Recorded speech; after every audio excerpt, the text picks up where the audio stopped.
നമുക്കിങ്ങനെ ഒരു 10 മിനിറ്റിലൊരു കറി ഉണ്ടാക്കിയെടുക്കാൻ നോക്കാം. അപ്പോൾ ഈ ഒരു കറി ഉണ്ടാക്കാൻ വളരെ എളുപ്പമാണ്. കുറച്ച് സാധനങ്ങൾ മതി. ഈ രാവിലെ നേരത്തെയൊക്കെ എണീച്ചിട്ട് ജോലിക്ക് പോകുന്ന ആൾക്കാർക്കൊക്കെ പെട്ടെന്ന് ഉണ്ടാക്കിയെടുക്കുകയും ചെയ്യുക. വലിയ മെനക്കെടില്ലാത്തൊരു പണിയാണിത്. അപ്പോൾ ചില ആൾക്കാരൊക്കെ ഭയങ്കര ടെൻഷനിലായിരിക്കും, എന്ത് കറി ഉണ്ടാക്കണം, പക്ഷേ ഉണ്ടാക്കുന്ന കറിക്കൊക്കെ കുറച്ച് സമയം വേണം. അപ്പോൾ ഈ ഒരു കറിക്കാന്ന് വെച്ചാൽ ഒരുപാട് സമയവും വേണ്ട, കുറച്ച് സാധനവും മതി. ഈ സാധനങ്ങൾ എല്ലാവരും വീട്ടിലും ഉണ്ടാവും. അപ്പോൾ ഈ സാധനങ്ങളൊക്കെ വെച്ചിട്ട് നമുക്ക് പെട്ടെന്നൊരു കറി ഉണ്ടാക്കിയെടുക്കാം. അപ്പോൾ ഇതിന് വേണ്ടിയിട്ട് ഞാൻ കുറച്ച് പരിപ്പ് കുതിർത്താൻ വെച്ചിട്ടുണ്ടായിരുന്നു കേട്ടോ. ഒരു 10-15 മിനിറ്റേ ഞാൻ വെച്ചിട്ടുള്ളൂ കുതിർത്താൻ വേണ്ടിയിട്ട്. കുറച്ച് തോനെ വെച്ചാൽ പെട്ടെന്ന് വെന്ത് കിട്ടും. എന്നിട്ട് ഞാൻ ഈ കുക്കറിലേക്ക് ഈ ഒരു പരിപ്പൊക്കെ ഇട്ട് കൊടുക്കുകയാണ് ചെയ്തേക്കുന്നത്. പിന്നെ ഞാൻ നുറുക്കി വെച്ച തക്കാളി ഇതിലേക്ക് ഇട്ട് കൊടുത്തിട്ടുണ്ടായിരുന്നു.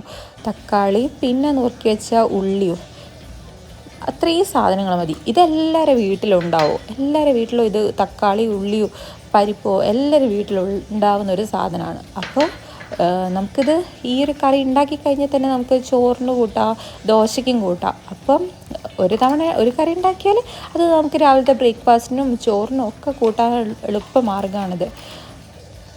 നിങ്ങൾ വിചാരിക്കുന്നുണ്ട് ഇത് എളുപ്പമാണെങ്കിൽ ഇതിന് ടേസ്റ്റ് ഉണ്ടോയെന്ന് വിചാരിക്കുന്നുണ്ടാവും. പക്ഷെ നല്ല ടേസ്റ്റാണ് ഈ ഒരു കറിക്ക്. അപ്പോൾ ഇതിൻ്റെ ഒരു മെയിനായിട്ടുള്ളൊരു ഇൻഗ്രീഡിയൻറ്റ് ഞാൻ ലാസ്റ്റ് പറയാം കേട്ടോ. വീഡിയോ ഫുള്ള് കാണണേ. ഇതിൻ്റെ മെയിനായിട്ട് ഞാൻ ഇതിലേക്ക് കുറച്ച് പൊടികളും കൂടെ ഇട്ട് കൊടുത്തിട്ടുണ്ടായിരുന്നു. മുളക് പൊടി, മല്ലിപ്പൊടി, പിന്നെ കുറച്ച് ഉപ്പും കൂടെ ഇട്ട് കൊടുത്തിട്ടുണ്ടായിരുന്നു. ഇതൊക്കെയാണ് ഇതിൽ മെയിൻ. ഇതും എല്ലാവരുടെ വീട്ടിലുണ്ടാവുന്ന സാധനങ്ങളാണ്. അപ്പോൾ ഇതൊക്കെ ഇട്ട് കൊടുത്ത് ഞാൻ ഇതിലേക്ക് 3 ഗ്ലാസ് വെള്ളമാണ് ഒഴിച്ചേക്കുന്നത്. കാരണം കുക്കറിലായതുകൊണ്ട് തന്നെ ഈ പരിപ്പൊക്കെ കുറച്ച് വേവാൻ കുറച്ച് സമയം എടുക്കും. അപ്പം ഞാൻ 3 ഗ്ലാസ് വെള്ളം, പെട്ടെന്ന് വെള്ളം ഒന്ന് വറ്റിപ്പോണ്ടെന്ന് വിചാരിച്ചിട്ട് 3 ഗ്ലാസ് വെള്ളം ഒഴിച്ച് കൊടുത്തിട്ട് ഇത് അടച്ചിട്ട് ഞാൻ വേഗം ഗ്യാസിൻ്റെ മുകളിലേക്ക് വെക്കുകയാണ് ചെയ്തത്. എന്നിട്ട് ഗ്യാസ് ഓണാക്കിയിട്ട് ആദ്യം തന്നെ ഞാൻ എന്ത് ചെയ്തെന്ന് വെച്ചാൽ സിമ്മിലിടാതെ തന്നെ കുറച്ച് തീ കൂട്ടി വെച്ചു. കാരണം പെട്ടെന്നൊന്ന് ചൂടാവാൻ വേണ്ടിയിട്ട്, എന്നാലാണല്ലോ പെട്ടെന്ന് കറിയാവുള്ളൂ. അപ്പം ഞാൻ കുറച്ച് സിമ്മിലാക്കാതെ തീ കൂട്ടി വെച്ചിട്ട് കുറച്ച് സമയം നിൽപ്പിച്ചു. എന്നിട്ട് ആണ് ജസ്റ്റ് ഒന്ന് സിമ്മിലേക്ക് മാറ്റിയേക്കുന്നത്. പിന്നെ നമ്മൾ ഒരു എളുപ്പപ്പണി എന്താണെന്ന് വെച്ചാൽ ഈ ഒരു 5-6 വിസിലൊക്കെ അടിഞ്ഞ് പിന്നെ അത് സ്റ്റോപ്പ് ചെയ്തു. എന്നിട്ട് ഞാൻ ഇത് എടുക്കാൻ വേണ്ടിയിട്ട് കുറച്ച് നേരം പൈപ്പിൻ്റെ ചോട്ടിൽ വെച്ചിട്ടുണ്ടായിരുന്നു. കാരണം ഇതിൻ്റെ അകത്തുള്ള വിസിലൊക്കെ പോകാൻ വേണ്ടിയിട്ട് ഞാൻ അങ്ങനെ ചെയ്തിട്ടുണ്ടായിരുന്നു. പലരും ചെയ്യാറുണ്ടെന്ന് തോന്നുന്നു. എനിക്ക് ഈ അടുത്താണ് ഈ ഒരു ഐഡിയ കിട്ടിയിരിക്കുന്നത്. അപ്പം ഞാൻ അതിൻ്റെ വിസിലൊക്കെ തുറന്ന് വിട്ട് കുറച്ച് വെള്ളം ഒഴിക്കുമ്പോൾ തന്നെ അതിൻ്റെ ഉള്ളിലുള്ള ഈ എയറൊക്കെ കംപ്ലീറ്റ് പോകും.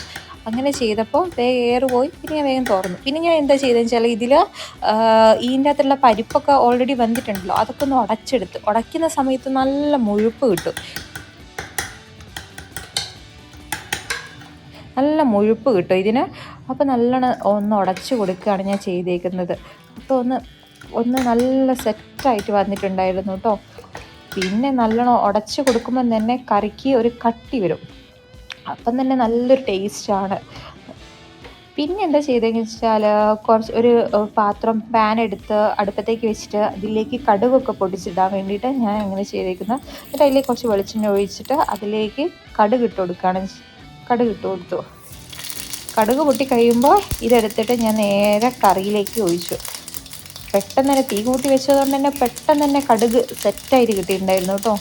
വെളിച്ചെണ്ണയും പെട്ടെന്ന് ചൂടായി, കടുക് ഇട്ടതും അപ്പം തന്നെ പൊട്ടി സെറ്റായി കിട്ടിയിട്ടുണ്ടായിരുന്നു.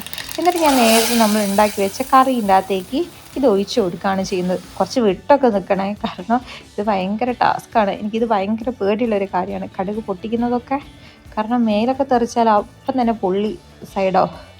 പിന്നെ ഇതിലേക്ക് കുറച്ച് കറിവേപ്പില ഇട്ട് കൊടുത്തു. കറിവേപ്പിലയാണ് ഇതിൻ്റെ മെയിൻ ടേസ്റ്റ് നൽകുന്ന സാധനം.